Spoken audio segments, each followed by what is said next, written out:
80% of human beings from a white paper study of 1,000 people do not have internal dialogue. So most people are unaware. All right. So that's normal. And then you look at something with conditioning. I've worked with a lot of Filipino families, and they are very masculine driven from the matriarch side. Right. And so it's very normal. They kind of run the show.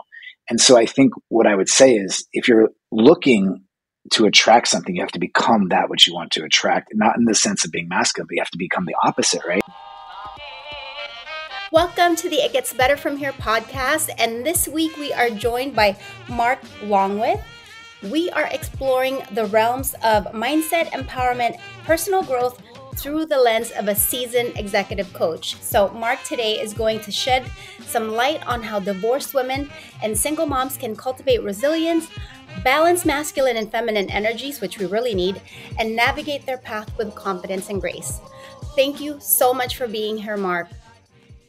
Oh, thank you, Sherille. I appreciate you. Thank you for having me. It's an honor.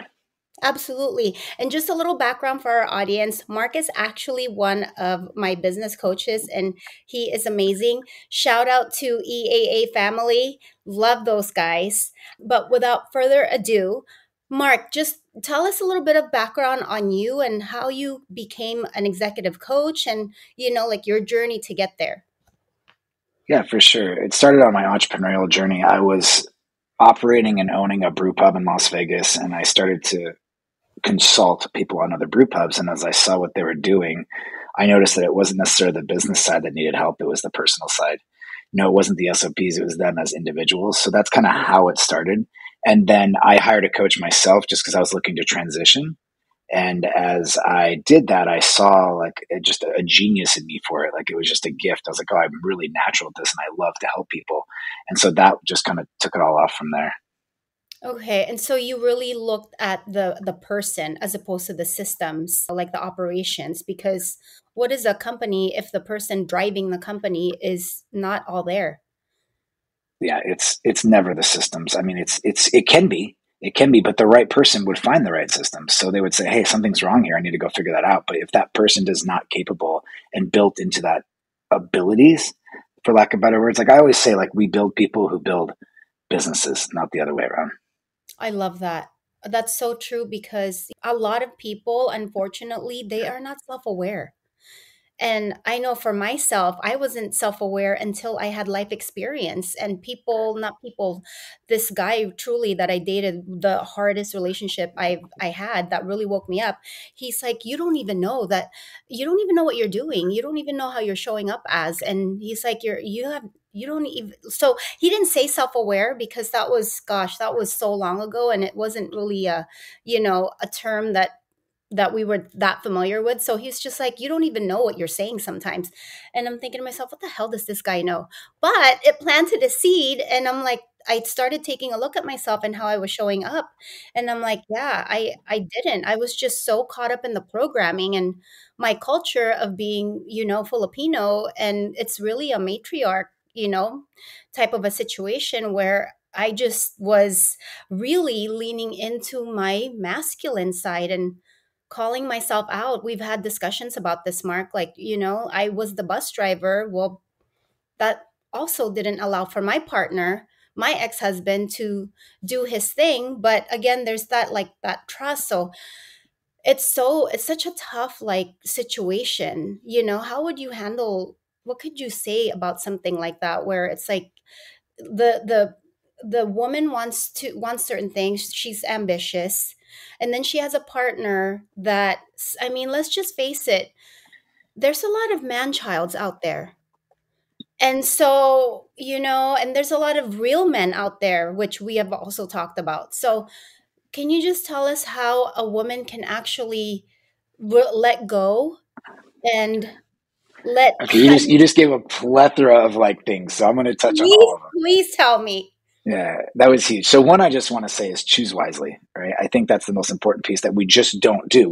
Men and women do not choose wisely. But I just want to step back for a moment. 80% of human beings from a white paper study of 1,000 people do not have internal dialogue. So most people are unaware.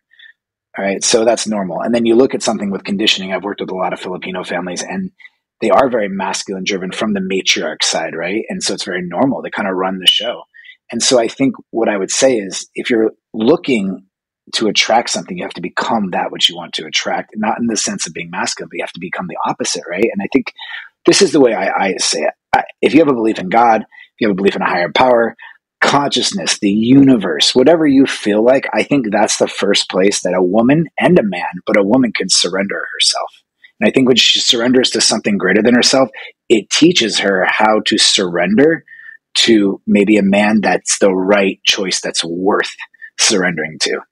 Does that make sense? Wow, that's beautiful. I have to agree. Even though I was, I mean, I have my faith and I was really like more religious and spiritual back then. I just, you know what it was? It was that control that it was so hard to let go of, because if he wasn't doing what I think that I'm expecting him to do, I'm already there, Johnny on the spot. Well, let me just do it. Guess what? Listeners, audience, my amazing community, if you act like you can do everything, you're going to end up doing everything. That's what I learned. So Absolutely. I think I've seen that in my relationships too, dating women that weren't really up to speed or up to what my standards were. And you wind up just taking care of everything for them. And you're like, well, why aren't they stepping up to the plate? And you're like, well, why would they step up to the plate? So I think it goes back to that point of what we spoke about earlier, is just choosing wisely. And that takes patience. It takes time. But most importantly, as you said, it takes self-awareness. How can you choose wisely when you're not even aware of how you're showing up? So you're just functioning this default hamster wheel that's the conditioning program, right? that's right. And how could someone even begin the process of, self-awareness if they don't even know themselves to have a conversation like that? What if somebody, that doesn't give them a heads up the way that I was given a heads up? I think that it's interesting, right? Because how would someone even know, right? And I think a part of that is just we're in a culture now where podcasts are so popular, self-help books are so popular, people are leaning more towards this side of things. So I think you just hope that this person gets a spark, but we can't give them that spark. It has to happen. But once that spark happens, I think it's just being able to go down that rabbit hole and say, wait a minute, is there more to learn here? Is there more to know? And I always say that one of the best ways to do that is just the ability to slow down. And I think a big way to slow down is really through meditation. Like, I think meditation is one of those things that, whether it's prayer for you or it's sitting lotus style and you're just finding some peace with yourself, but taking a step away from the constant influx of stimuli and saying, hey, I'm going to slow down and I'm actually going to pay attention to what's going on here. I think that's the first step. I think that's a really good point, a starting point. And for someone like me that really try, I mean, I even did the transcendental meditation training and, repeating your word, and someone that cannot really sit still like me, is there other ways? Prayer, I never miss my two solid prayers, and I give gratitude every, every second of every day, it seems like. But is there something else that, the non-traditional meditators can do and can start with? Because that could be a huge for beginners. I think active self-care is very important. I could start with some pieces of just the physical, tangible piece, which is doing something you enjoy, whether it's the gym or tennis or golf, or just actually getting out there and just paying attention to what you need in life.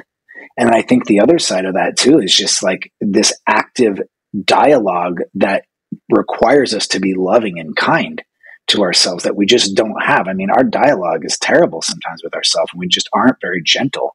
And I think that that's a big way to really cultivate that as well. And when I think about that, I just want to preface this because it's so important. Active self-care, loving dialogue is not always fuzzy and warm. Sometimes it's the hard stuff you don't want to hear. Like for myself, I'm like, hey, bro, like you need to get back in the gym. You gained 10 pounds. Like you need to be healthy. You want to have kids in your 40s. You need to be prepared to be a father in his 60s that acts like a father in his 40s. And it's not saying, oh, you're so beautiful. You're so great. I don't believe in that. I believe you really have to be honest with yourself. But at the same time, you must balance and be gentle. Right. Yes. And that's such a fine line there where you're not self deprecating, yet you're not inflating your own ego too. So finding that, like you said, a balance is key. And I think if people ask themselves questions and have a natural curiosity, not with external things, but from within, like, why do I feel this way? Or what is, like, why am I responding like that? So, like you said, taking the time to just really slow down, basically, and turn in, whatever that means, right? That's what you're saying. Yeah, and Is I to, think questioning yourself, like you said, like I think that's huge. And I think a part of questioning yourself and slowing down is taking space to do things for yourself. If that's not meditation, maybe it's some sort of movement meditation. Maybe it's just saying, I'm going to take a jujitsu class. Like I said, it could be anything, but just taking those moments, because believe it or not, when you're doing something for yourself that feels good and it's about you, because so many of you women are moms and wives and you're working your butt off, and it's like, you don't even know who you are because you haven't had an opportunity to even explore this option. You are 24/7, 365, always on, and you're always on for everyone else, you know? yeah, wow, that's so refreshing to hear that from a male's perspective that actually sees women for the different roles that we play. Because like I said, I was only used to just doing and being. And so, by the way, you're my first male guest. I did that on purpose. Shout out. Thank you. But that's really awesome, Mark, that you said that, and for seeing that that is the role and the conditioning of women, and that it's okay to get to know yourself. It's okay to go against what society is saying or what we've been conditioned to believe, that it's selfish. Me, especially coming from a Filipino background where it's everyone and their mom before yourself. I mean, literally. So, that really is so wrong, and it just depletes us. So let me just pivot real quick. With your diverse clientele, now we're speaking about, like doing things for ourselves. What are some key mindset shifts that you've observed which can empower divorced women and single moms to reclaim their power and thrive? I think just with women is the mindset shift that they have to be responsible and in a way that doesn't serve the collective. Like, something I always say is like, and this is going to be a really interesting statement, but I feel like that what's best for you is best for everyone else. And so when a woman shifts that in her mind, I think she starts to say, okay, well, what's best for me that will be best for my collective? Like, let's look at divorce, for an example. When women are deciding on divorce, they're really deciding, the guilt of their family, the guilt of their husbands, the guilt of the kids, all this thing, instead of saying, okay, what's actually best for this main person that's the glue of everything. And so I think when you shift that mindset to what's best for me, ultimately winds up being best for everyone else. And that's a really big one, because it has to be very much balanced, because you can't have the selfish side of like, oh, this is best for me, I'm just going to get divorced, screw everybody. Like, that's not what I'm saying. I'm saying, like, if you're staying in something that's toxic, unhealthy, unhappy, and you do that for a decade and it ultimately ends, if you would have ended that thing 10 years before, you could have produced an environment where maybe you co-parent and there is a healthier environment. Does that make sense what I'm saying? Absolutely. It totally makes sense. And it actually just reminds me of, I'm part of several Facebook groups just to see what's, like what their issues are, and to, stay abreast of what's happening with my target audience, which is divorced women. So I saw a post from this lady who is divorced, and she happened to meet her high school sweetheart, yet he's not divorced himself. He's separated, he's working on it. So her question is, should I stay? We have history. Like, I don't think he's ever going to leave the wife. So she's really lost and asking, this community for advice. And of course, people are all over the place because they are only looking at it through their lens, which is what I tell my own clients. Like, be careful who you ask for advice. It doesn't matter how many degrees they have. If they haven't been even in a similar situation as you, they're perhaps just, theorizing, or I don't know where they got that from, but really, like, your inner self, your higher self, it knows the answers. So for this lady, like, she's just so confused. What could you tell her? Like you said, staying in a relationship that, should have ended a long time ago. For someone listening that's going through something like that, they're in a maybe their second marriage, third marriage, or they're in another relationship post divorce. They're not feeling right, but yet they don't want to feel like they're going to fail again. What can you tell them about that, Marc? I can tell them that life is just a string of failures that we all go to till we get it right. I can tell them that I would highly recommend they take extreme ownership over their own responsibilities. And that means really looking within. And when you do that, I think I think a lot of people like to say they're taking ownership, but they're really just placing blame. And I think the reality is if you start to take that extreme ownership and you say, okay, what am I truly in control of? And you take ownership over that and you start to actively participate and engage in what you can control. And if you exhaust that possibility, and then you're saying, hey, I need help from you, meaning the other half of the relationship, and you're not getting it, I think that's a telltale sign where you can finally have some peace and go, I've done my part. So I want to be very clear here. There's a balance here because I do think there's women out there that just give up. They just give up. They didn't get what they want. And really, marriage is a very difficult thing. Like I've been through enough long-term relationships to know that like it takes work and it takes effort. But at what point is that, unevenly yoked? It's not mutually equitable. And I think that's the most important thing you're looking for is, am I carrying all of this load? And if you are, you're in the wrong relationship. I can tell you that right now. That really reminds me of myself. I am a ride or die, and I will probably go down with the ship. I'll sink with the ship, which is not healthy. So for me, because I was raised in such a traditional, conventional Catholic Filipino home where divorce is frowned upon, I stayed for so much longer. I was best friends. My ex-husband and I were best friends. We had a lot of happy memories, but there are those times where it's like and I place my blame on myself too. Speaking about accountability, I'm showing up a certain way. And in hindsight reflection, I was so masculine. I could tell I was condescending and probably disrespectful because I didn't trust that this person is even my equal at times. So, I was being that way. And I stayed longer because of the toxic cycles. But for me, what really broke that cycle is the cheating. But if not, Marc, I would tell you this right now. I can tell you that my spirit and my soul would be sucked dry because I would be Yeah. And, unhappy.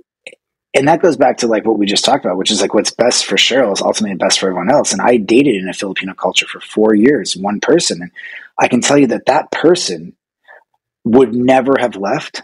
And they were ultimately the type of person that says, because I'm here, I'm showing up. And that's not true. There's so much more in a relationship. And I think the Filipino and the Catholic specifically, if we just stay together, that's enough. We don't leave each other. And I'm like, that's not a relationship. That's bondage. So one, I just want to congratulate you for having the wisdom to see that. And yeah, like I think we stay way too long. And I wrote something in my notes just about the reality that we have this idea and then we look back 5 years from now going, oh, this is the greatest idea. And it's like, we could have made that decision 5 years before. And so when I think about that, it's just our ability to move through these cycles faster, not so ruminating, like just make these clear decisions. But we can't do that, Sherille, without any real wisdom of internal work because we're just following the program. That's all we're doing of whatever we've been taught. I could not agree more with that too, Marc, because again, I can only speak from my own experience, especially. Yes, I have clients I've worked with, but personally speaking, I just, I didn't even have an opportunity to get to know myself because being in a Filipino culture, we're very tight. And so we were always together. Even when I moved to America at 8 years old, my grandma had to sleep with me for shit, I can't remember, several weeks and actually give me Benadryl to knock me out because it was such a culture shock. I have my family there's like 20 of us together all the time. And now, there's maybe like four at the same time, like together. That's so unusual for me. So I never had an opportunity to get to know myself. And for all of our audience that's listening, please take the opportunity to start today. You're listening to this for a reason. This is your sign. If you don't know who you are, this is your invitation to do some self-reflection and start the way that Marc was saying.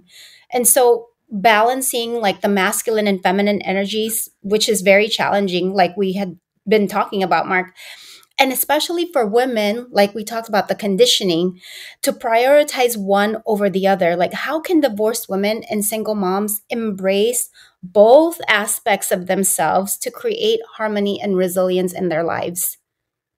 Well, I think that first off, way too many women are way too up in their masculine right now. And I think part of that reason is because we got a bunch of man children running around. And I completely agree with that, no doubt.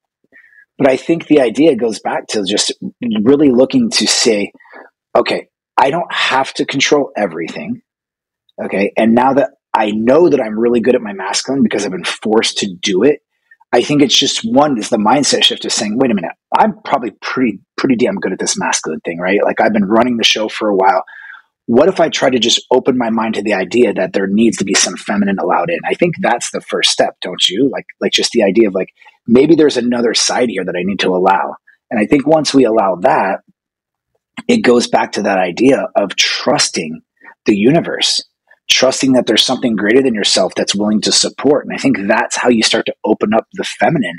Because if you can't trust a man, and men have proven that to you over and over again, and they haven't stepped up to the plate, and you haven't met a real man, for lack of better words, how could a woman possibly? She's going to be like very, very, very apprehensive. So I think it starts with one, opening up to the possibility like, hey, I'm all in my masculine. There is something else out there, right? And it could be very powerful because I think women are the most powerful thing on the planet. You create life, right? And then I think saying, okay, I can't surrender to a man yet because I need to take the time to get to know who I am, which we just talked about. And then who could I surrender to? Well, maybe I could surrender to something much greater than myself. And I don't know a single woman that doesn't have a faith of some sort, even if it's just in the reality that she is Mother Earth and she is universe. So to really believe in that piece, and then from there, compile all that together. And I think you can start making better choices about better men that are worthy enough to. People hate the word surrender, but I love that word because when you find a partner you can surrender to, man to woman, woman to man, it's such a beautiful relationship because it all comes back to trust. But how can you trust when that's been your experience? Wow, you're really hitting so many points that I truly resonate with. Being a completely different version of myself before to where I am now. And as you know, you've met my boyfriend, and he is masculine, the right kind of masculine, the way that you are, the right kind of masculine, like an evolved man. And so the only way and when we clash, when I don't feel safe, and then my guard is up because I have that masculine side. And as much as I done the work to be feminine, lean in, I still have that part of me that pops back up sometimes. And I mean, let's not play around here. I am Filipino, so there is that thriller from Manila happening sometimes. But it's like he's like, I don't ever want to see that person. I'm like, well then, So what I'm saying is that for myself, you hit so many points that the trust, and it doesn't have to be, you can label it whatever you want. It's just something bigger than you. And when I started doing that and trusting, it made me softer. It made me softer because I wasn't in that, masculine controlling the outcome, the survival, the situation, which also comes from my heritage because we are a third world country. And, we're just, a lot of them are still living in this freaking box. That's why we remain third world country. It's the mindset. It blows my mind. And yes, I'm going to call it my family. Like when I went to the Philippines, we were on vacation. My cousins, who has lived there all their lives, okay? They're, same age group. They're maybe a little bit younger. My brother, who's 10 years younger than me, he is a world traveler. He's very friendly, he's got a great network. How is it that he knows where to go and they don't? I'm like, you guys need to be ashamed of yourselves. You just are living within these parameters and not willing to go outside of your comfort zone. And like, it just blows my mind. I said, how is this half white dude going to the Philippines and telling you guys where to go? And like, when we finally got to the place, this lounge that we were going to, people knew him. I'm like, what the hell? That's so crazy. He's not even from around there. So I'm sorry, went off on a Can I tangent. speak on that really quick Yes, though? please. Yes, please. Because I think what's so important is that everybody has wisdom to share. And this is an opening collective, right? We're waking. And I think just the fact that you're Filipina, the fact that you're 8 years old when you came here, someone's going to resonate with you and hear you. They're not going to hear me. They're not even going to watch me, but they're going to watch you. And then you're going to open their mind. And this isn't going to happen overnight. This might take 1,000 years. I don't know, but it's little by little us speaking this out into the world and then saying, hey, like, let's be open to this. Because you said it best. No one know. You only know what you know. You did. I mean, the person you were 5 years ago, 10 years ago, you don't even recognize. Like, who is that person? And I think that that's the beauty of what you're doing. And I just want to honor that, because by you doing this podcast and speaking, your age group, your ethnicity, where you're from, like it's going to resonate with people that never really had that experience before, and you're going to open their mind. And then they get to go down their journey.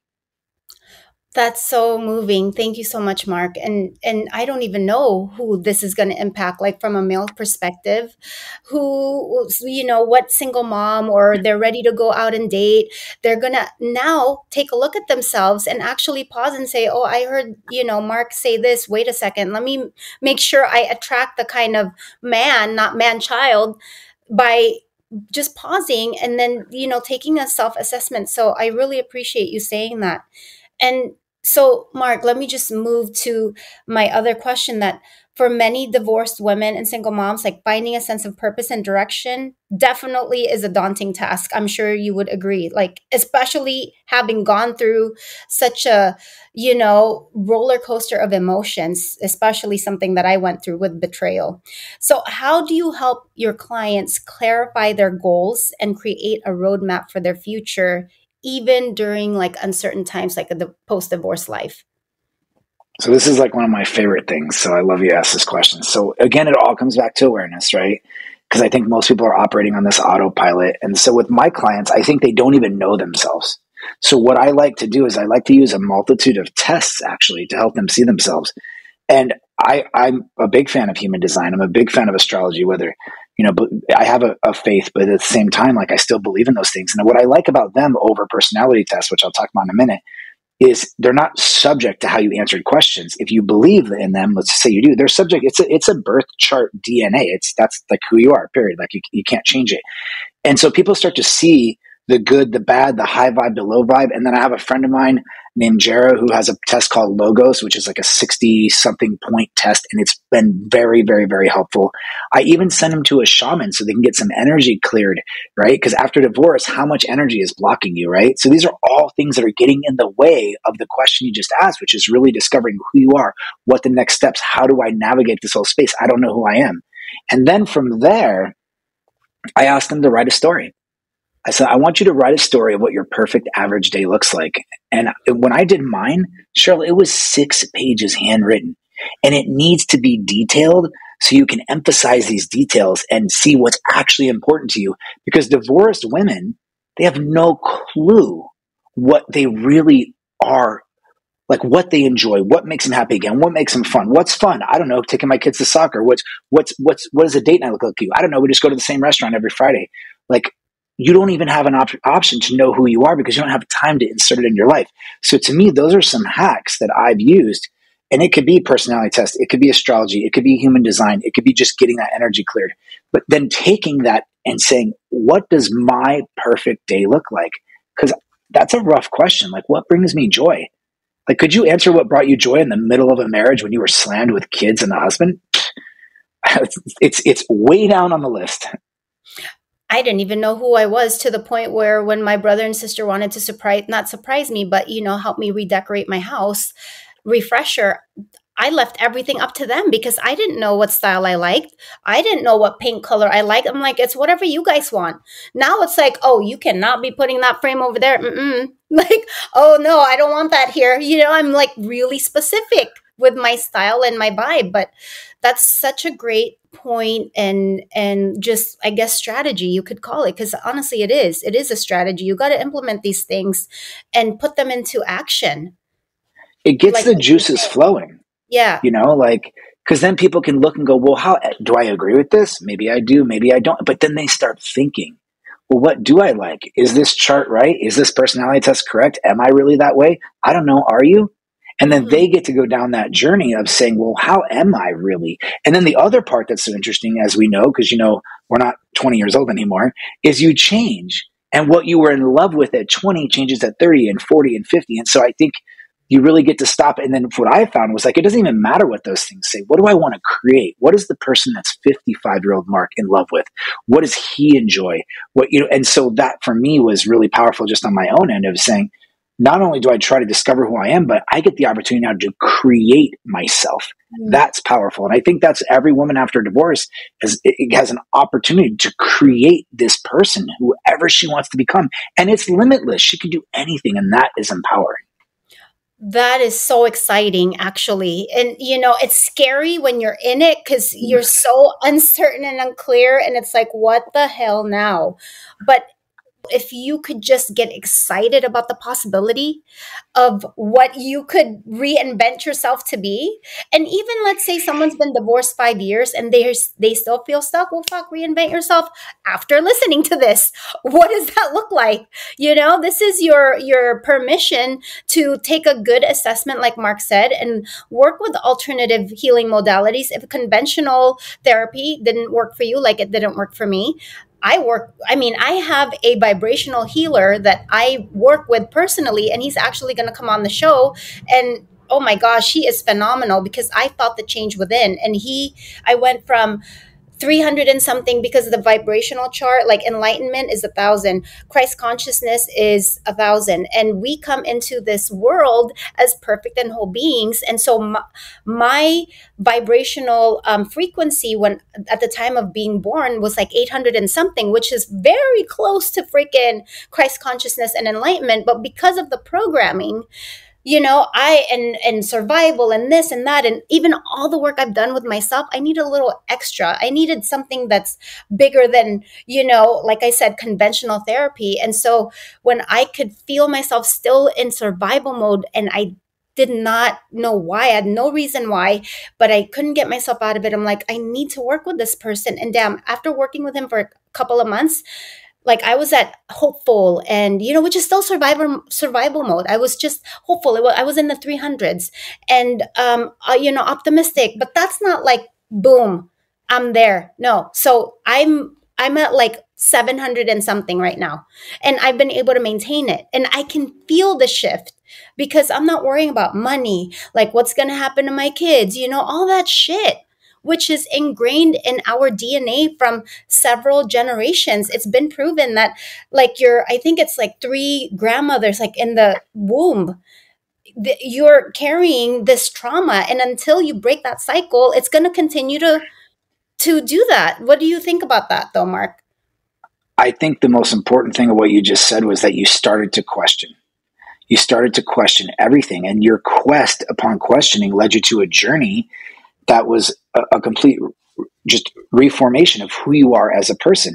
And so when I think about that, like I tell people all the time, why are you Catholic? Well, my mother's Catholic. Well, why is she Catholic? Well, her mother was Catholic. Listen, my partner is super Catholic and really believes the faith, and she's completely connected to it. Great.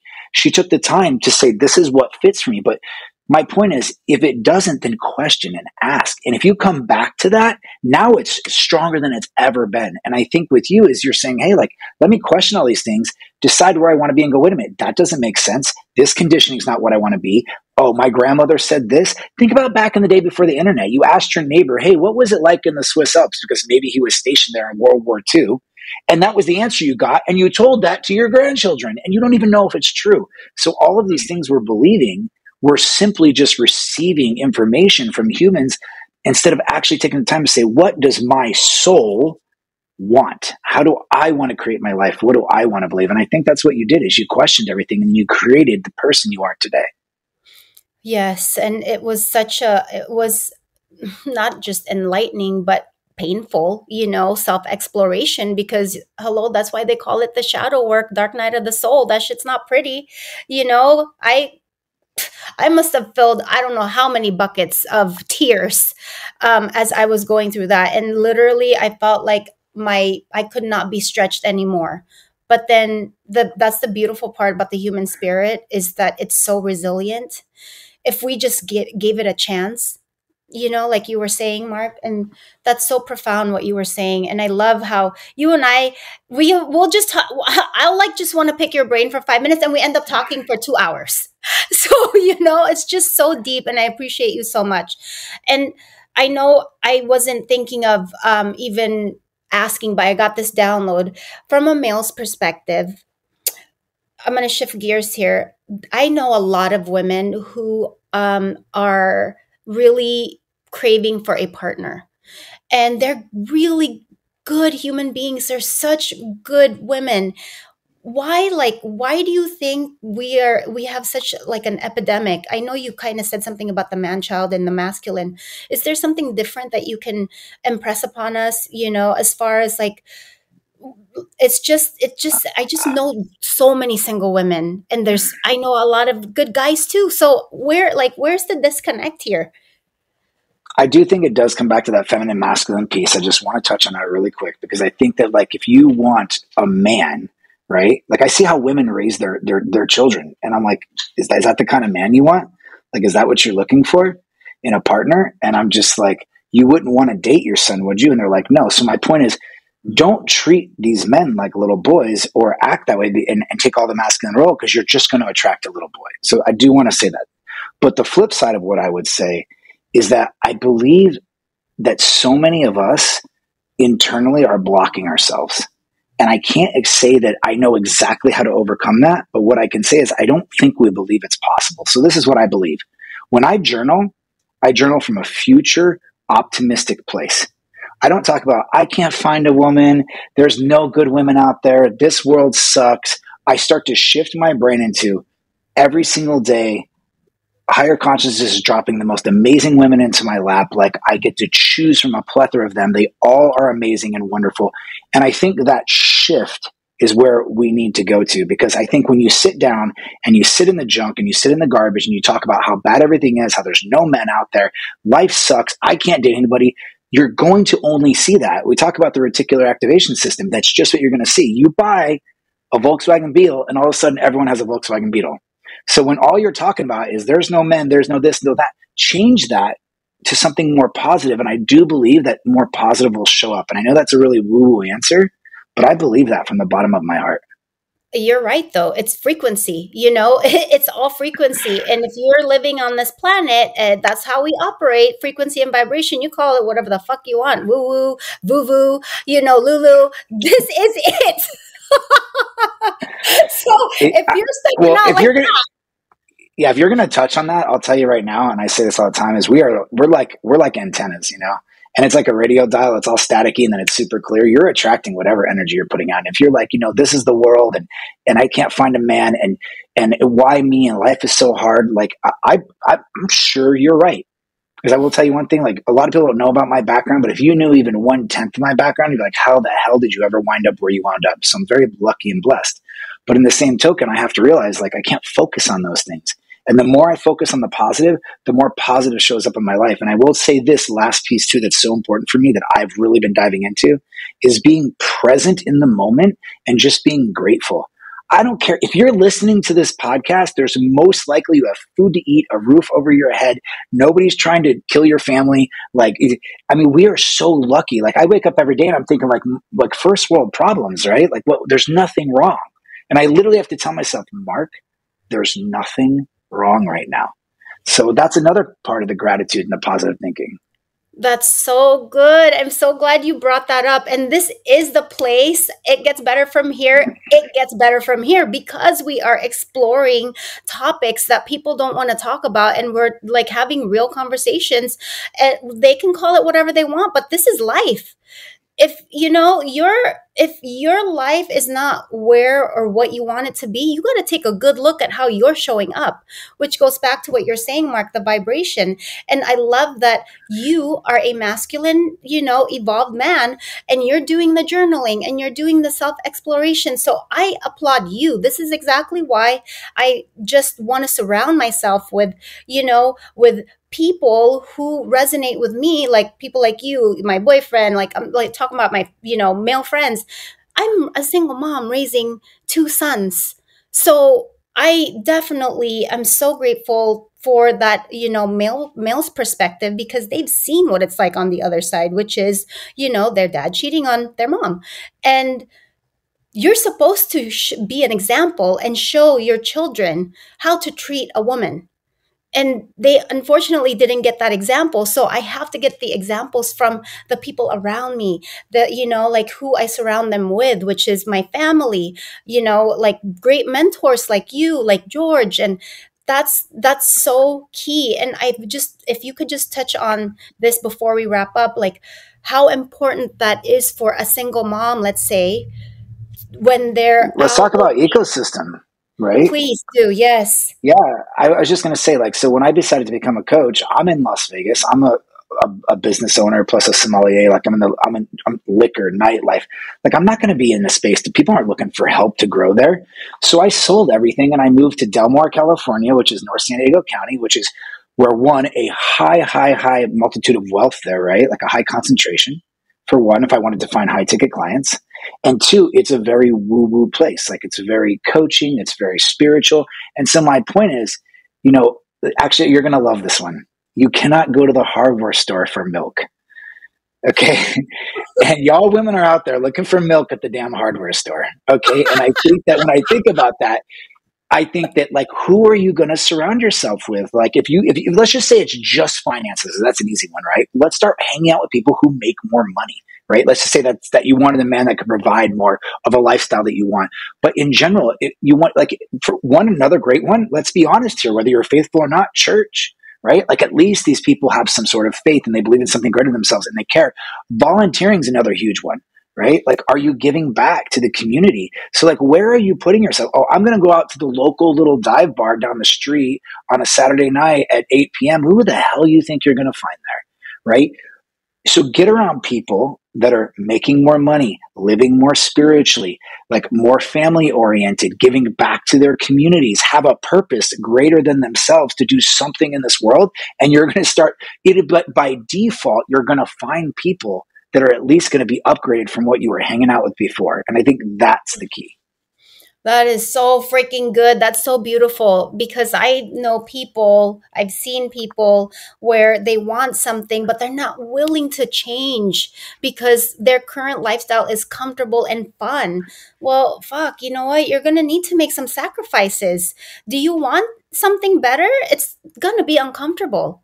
And that's what I tell my clients. I mean, I vet people out. I don't work with everyone. I have to assess their readiness, and also, like, where are you? Like, where are they? I mean, I meet them where they're at, but it's like, if you have blocks already, and you're not really willing to dig deep and put in the work, well, I mean, transformation can happen still, but it's not going to be possible without your participation. This is your life, So I just I love that. love that subject. I want to talk on that because it's Yes, really please. important. Oh my gosh, Is you, especially you. well, you've heard of Stockholm syndrome, right? Where, like, the captive falls in love with the captor, and it's like, or just becomes comfortable. And I think what people don't realize is, like, you are literally, and I can speak on this from personal experience that I fought against until I got to my 40s.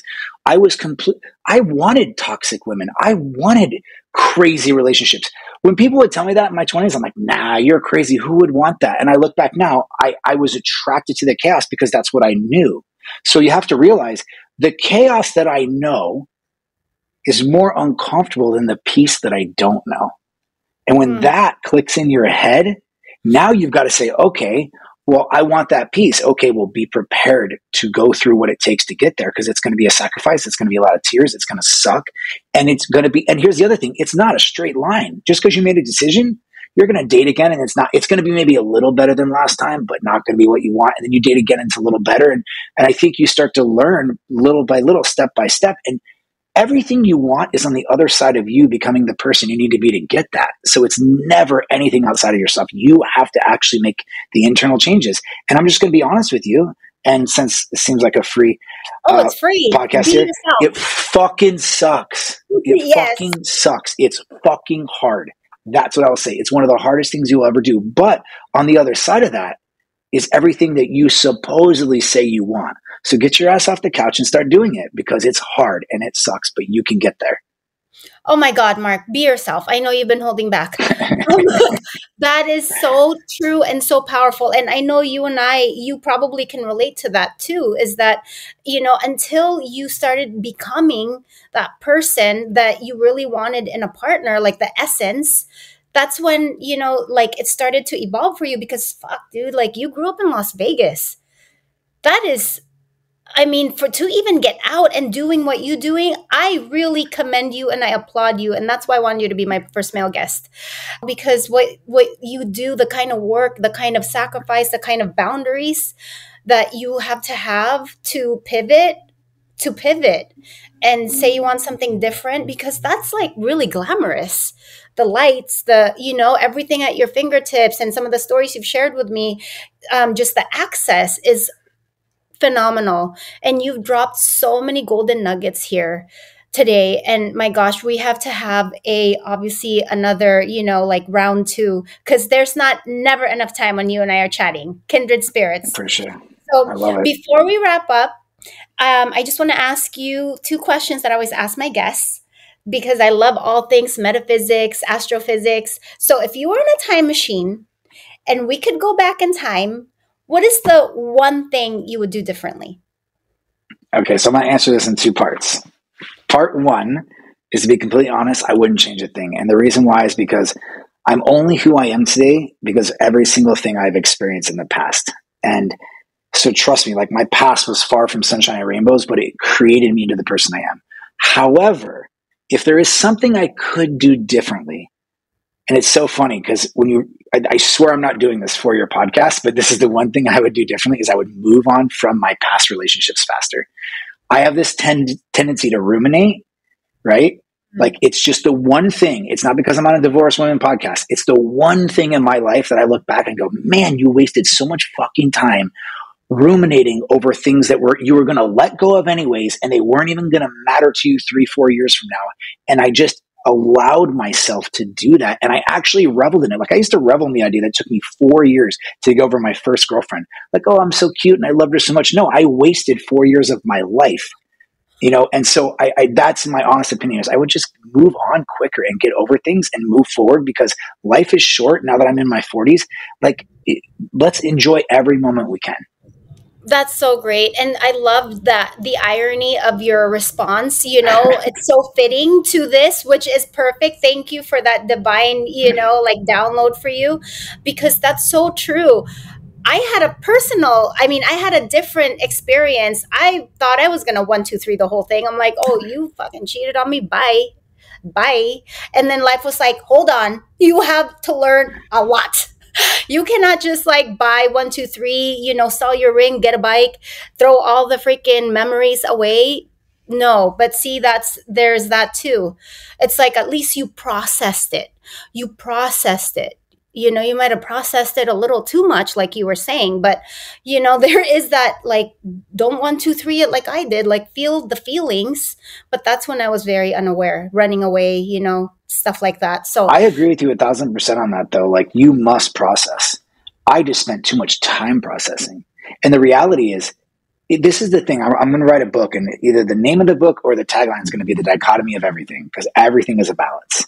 And I can tell you right now, if you don't process it all and you just shut it down, 1, 2, 3, I'm done, you're going to find the same partner you just got rid of. You process too long and you're going to just ruminate and waste years of your life. Right. And then, so it's a balance. You've got to give yourself time to grieve and to feel and to allow. And at the same time, allow yourself to be like, okay, I did what I need to do. I got to move on from this shit. It's time to build a life. And that's what makes this so hard, is everything is this fine little balance in life. And that's what makes life so challenging. It does. It really does. But we have, special guests like you sharing their gifts. So I'm so excited and so happy to just release this episode. It's so special.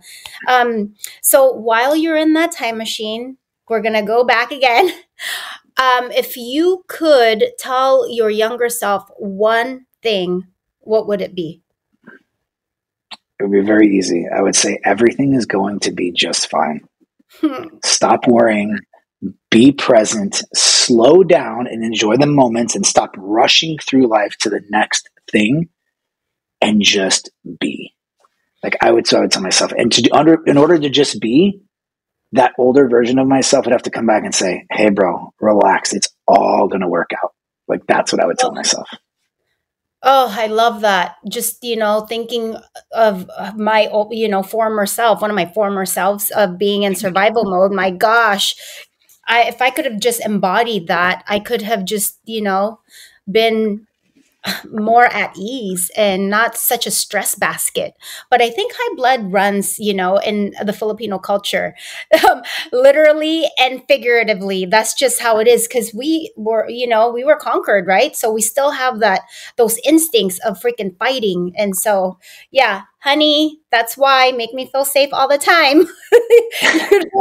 You don't want warrior woman coming out. Just kidding. So anyway, Marc, today has been so amazing. I thank you so much for sharing your knowledge, your insight, your wisdom, especially what a breath of fresh air from a male's perspective, but not just any, just an evolved man though. That's and listeners, audience, my amazing community, we need more.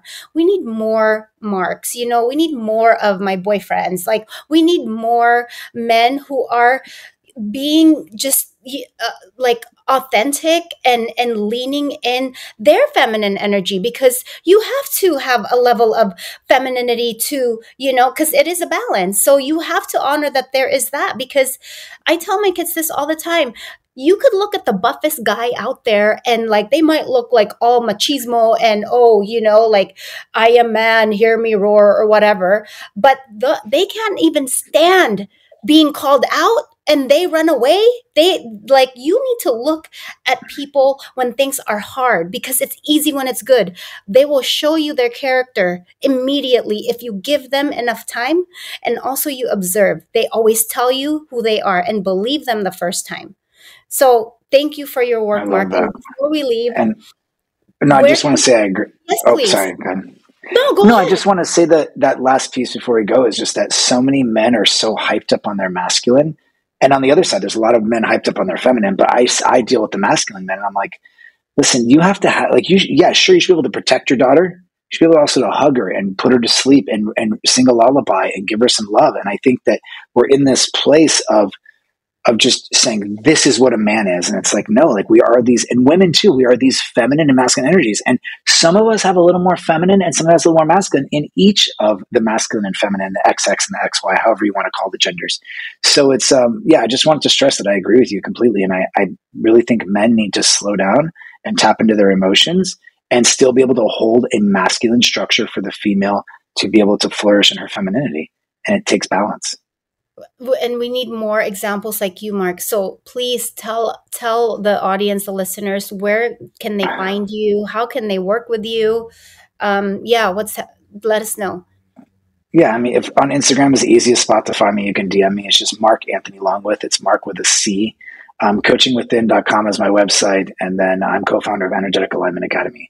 So those are probably the best places to find me. Okay. And we're going to drop all of that in the show notes. And so with that, guys, I hope you really take everything in with this amazing, deep, insightful, and real talk episode with Marc. And we are definitely going to have you again.